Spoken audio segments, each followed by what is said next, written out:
Magnolio Podcast. Otra forma de escuchar. Hola, soy Luciana Lazus y te doy la bienvenida al podcast Tu Última Dieta, un espacio donde te voy a dar todos los secretos para que efectivamente sea la última vez que pienses en hacer dieta. Tu Última Dieta con Luciana Lazus. Presenta Yogures Ser, ahora con sus nuevas combinaciones, únicas, ricas y saludables. Hablemos sobre cosas que nos hacen bien. Tengamos nuevas charlas. Ser, más que yogures.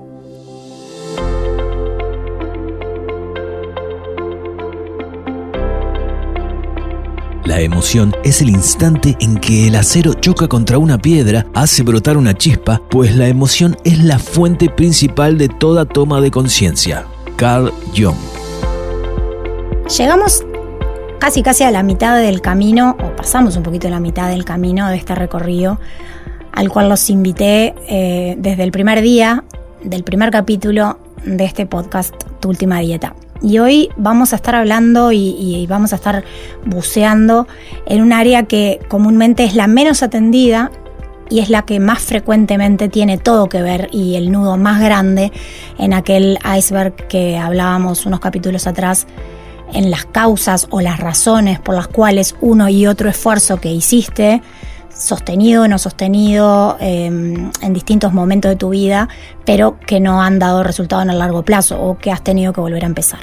¿De qué estoy hablando?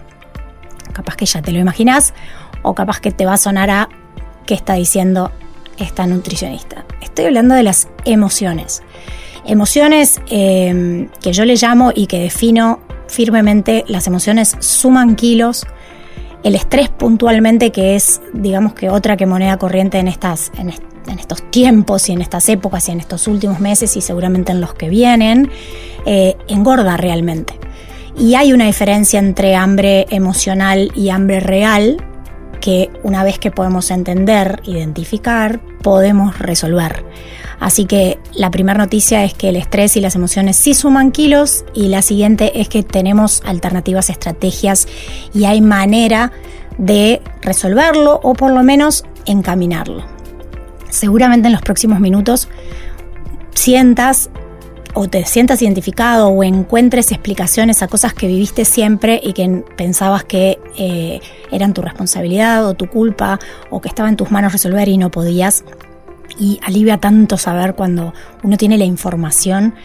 Yo siempre digo que informarse es el primer paso a hacer los cambios en las acciones, tomar acciones, hacer los cambios en las rutinas y conseguir de una vez por todas el resultado que buscamos. Así que si pienso, y acá vuelvo un poco a mi experiencia con ustedes desde la consulta, cuando yo les pregunto o en las conferencias cuáles son las emociones o los sentimientos que sienten frecuentemente, las respuestas son estrés y ansiedad, y creo que en estos últimos tiempos de pandemia han tomado lugar 1 y 2 seguramente. El miedo a engordar, la rabia y el enojo, y eso a veces no necesito que lo digan o no lo pueden decodificar, pero es tan claro, basta con sentarme, escucharlos, mirar hasta el lenguaje corporal en las primeras instancias y es clarísimo que hay mucha bronca, hay mucho enojo y frustración. Entonces es importante entender que nuestras creencias y emociones sí impactan directamente sobre la asimilación de calorías y por lo tanto sobre el peso, porque nos programan, y enseguida te digo y te cuento por qué. Así que si querés cambiar tu cuerpo, primero tenés que cambiar tu mente. Para que podamos entender cómo sucede esto, me gustaría darte una pequeña explicación biológica simple, pero que es bien interesante, que tiene que ver con que hay una hormona que regula o desregula la producción de grasa y que está íntimamente relacionada al estrés, que es el cortisol. El cortisol es la hormona que nuestro cuerpo segrega o produce cuando se siente amenazado. Entonces, frente a esa amenaza, inteligentemente, ¿qué dice? Protégeme a esta persona que está amenazada. El cortisol sale al encuentro de ese estrés y una de las consecuencias es forma grasa alrededor de los órganos clave porque no tiene idea si te vas a enfrentar a una manada de elefantes salvajes o simplemente tuviste un mal día en el trabajo.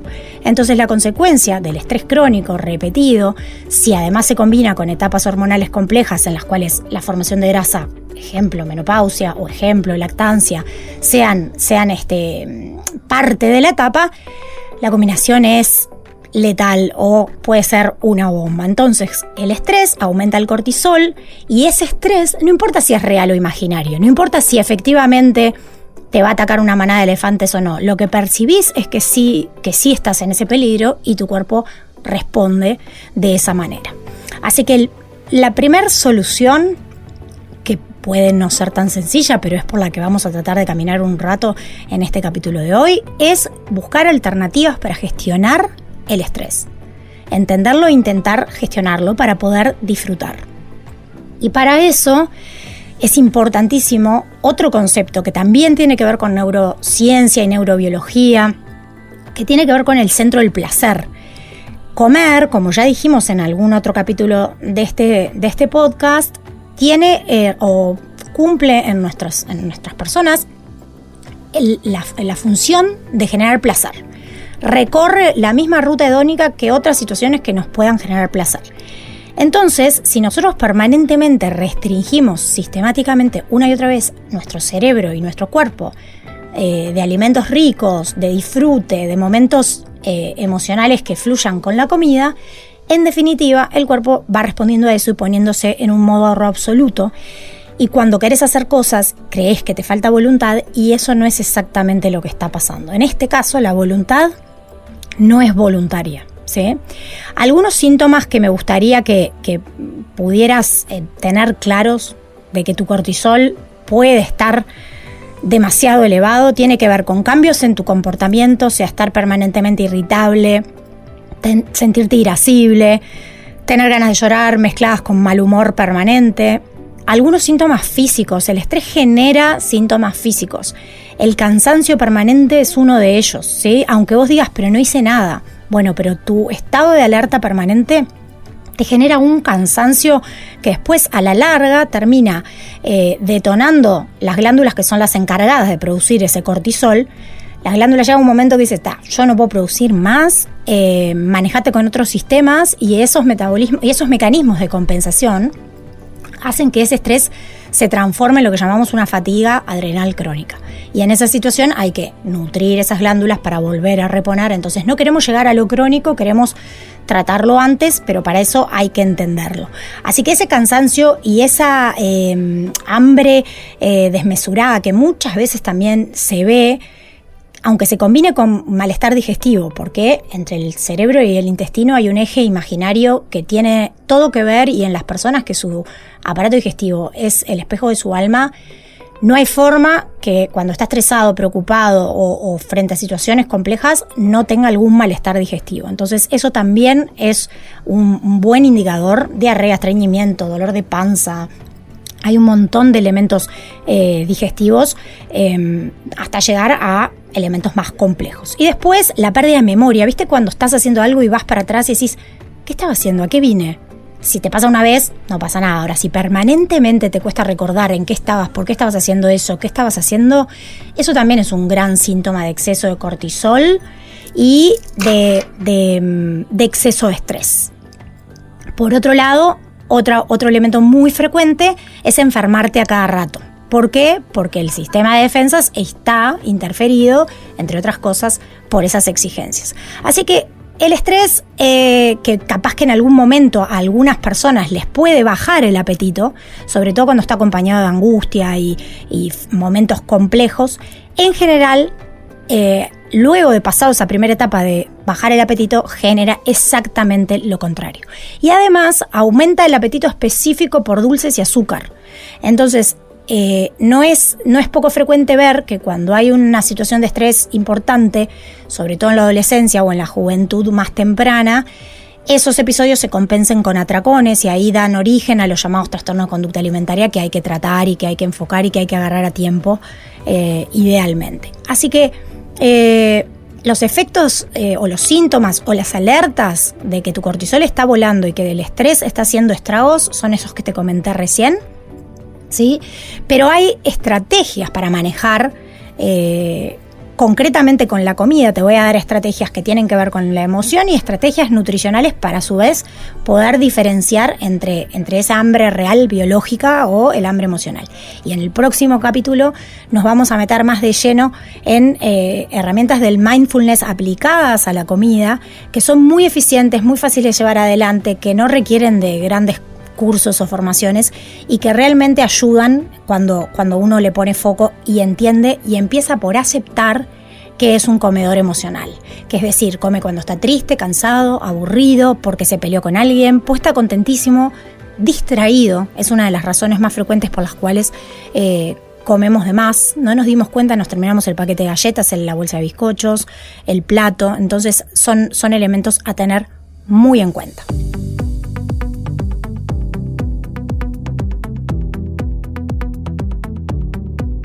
Te voy a dar ahora algunas estrategias para manejar las emociones que nos llevan a comer de más. Toma nota. La primera tiene que ver con identificar la emoción que estamos teniendo. Para poder decir, bueno, ¿qué de esto es modificable? Y hacer un esfuerzo por hacerlo. ¿Y qué de esto no lo es? Ejemplo, la incertidumbre o la preocupación que nos genera la pandemia. Por más que nos preocupemos, se nos suba el cortisol, nos desesperemos, no está en nuestras manos resolver qué va a pasar porque es una cuestión que nos trasciende. Entonces, en ese sentido, poder ubicar las emociones en grados de esto lo puedo resolver, esto está en mis manos, esto no. Es importante, como te decía antes, entender que para modificar creencias y resetearte y poder salir de esas afirmaciones que muchas veces los dejan atornillados frente a términos de dieta, de no dieta, de derrape, es saber que el cerebro no sostiene lo restrictivo en el largo plazo. Entonces, es importante gratificarse en el camino. En algún momento les decía no a los permitidos únicos, sino a los placeres diarios, eligiendo bien cantidad y calidad claramente, pero para que el cerebro se pueda sentir bien y te acompañe en los cambios y pueda sostener, es importante no estar restringiéndolo permanentemente. Entonces esto me lleva a una siguiente cuestión que tiene que ver con que no pretendas que los cambios ocurran inmediatamente, porque esto requiere de un proceso. Y para que sea inmediato, deberías recurrir a esas restricciones de locos que muchas dietas plantean y que seguramente vos que estás del otro lado escuchando podés hacerte en tu cabeza una lista de cuáles son. En vez de recurrir a eso, tener mayor flexibilidad, darle tiempo al proceso y evitar esas restricciones que te ponen en modo ahorro absoluto porque el cerebro dice no me va a dar nada, por las dudas yo no gasto nada. Después está bueno que cuando vas a recurrir a comida te preguntes si realmente te está gustando, si te gusta lo que estás comiendo, si está delicioso, porque muchas veces hasta comemos y no está rico y de repente si te hago esa pregunta y te comiste no sé cuántos sándwiches y finalmente no estaban increíbles, pero estaban disponibles y los comiste sin pensar o sin medir o sin evaluar. Entonces pregúntate realmente. Una vez que identificaste qué tipo de hambre tenés, si esa hambre tiene que ver más con la biología o la emoción, buscate lo que yo llamo aliados, ¿sí? Así como en la actividad física hay que buscar socios, acá hay que buscar aliados y no son comida, son otras actividades para que te puedas desenganchar de la comida, justamente. Un pique que te voy a dar que funciona y que por supuesto no lo creé yo, sino que lo plantean los profesionales que saben del tema, es el de ejercicio de atención plena, que consiste en respirar durante 3 minutos, ¿sí? 3 minutos te estoy pidiendo, no es mucho, y prestar atención a ese mismo momento para poder frenar y dejar quieta tu mente.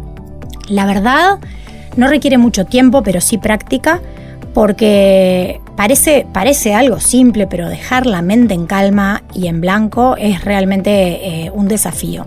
Entonces es un recurso muy eficiente, que se hace muy rápido, pero que requiere, para que sea algo que salga fácil, un poquitín de práctica, pero te tengo confianza. Después es importante que recuerdes quizás esa sensación que cuando comiste algo que ni siquiera estaba rico, que te quedaste súper lleno, que después incluso hasta te sentiste mal, de la panza o del intestino, que intentes guardarte esa sensación para que la próxima vez que tengas la tentación de caer en el mismo loop, poder frenarlo, ¿sí? Obviamente que Esto es un proceso, como decíamos recién, y como somos tan resistentes a los procesos, generalmente vamos de la dieta al derrape y viceversa, pero lo que hay que intentar es ir por el caminito del medio. Y otra cosa que es importante es que sepas que la grasa corporal es activa, que no está inerte ahí simplemente para molestarte en el cinturón, o en el pantalón, o en el traje de baño. Entonces, esa grasa le informa al cerebro que necesita que la siga cuidando, y eso hace que no sea falta de voluntad tuya cuando hay demasiados elementos jugando en el escenario. No tiene que ver con tu voluntad. Como te decía, la voluntad en este caso no es voluntaria. Así que es importante que no permitas nunca que te digan, y no lo digas tampoco, así como no está bueno opinar sobre cómo se ve una persona, y vamos a hablar de eso respecto a cuánto daño podemos hacer. Tampoco está bueno que te digan, ni dejes que te digan nada, vos no bajás porque no cerrás la boca, o dale, un pedacito no te va a hacer nada, no lo hagas porque no tenés ni idea cuánto le está costando a esa persona aguantarse con ese pedacito.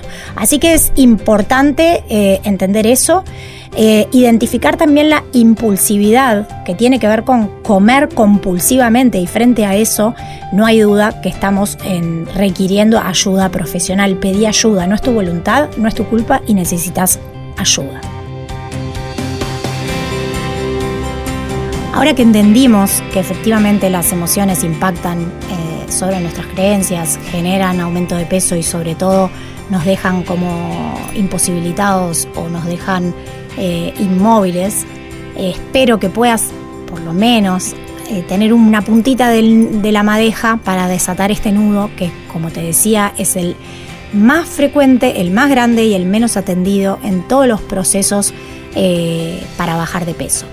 Nos vemos en el próximo capítulo para seguir hablando de este tema con herramientas concretas, en ese caso del punto de vista nutricional y del mindfulness con la comida.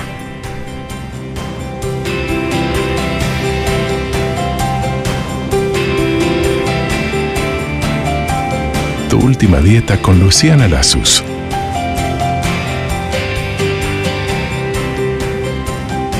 Presentó a Luciana Lasus Yogures Ser, ahora con sus nuevas combinaciones, únicas, ricas y saludables. Hablemos sobre cosas que nos hacen bien. Tengamos nuevas charlas. Ser, más que yogures. Edición: Guillermo Christoffersen. Fue una producción de Magnolio Podcast.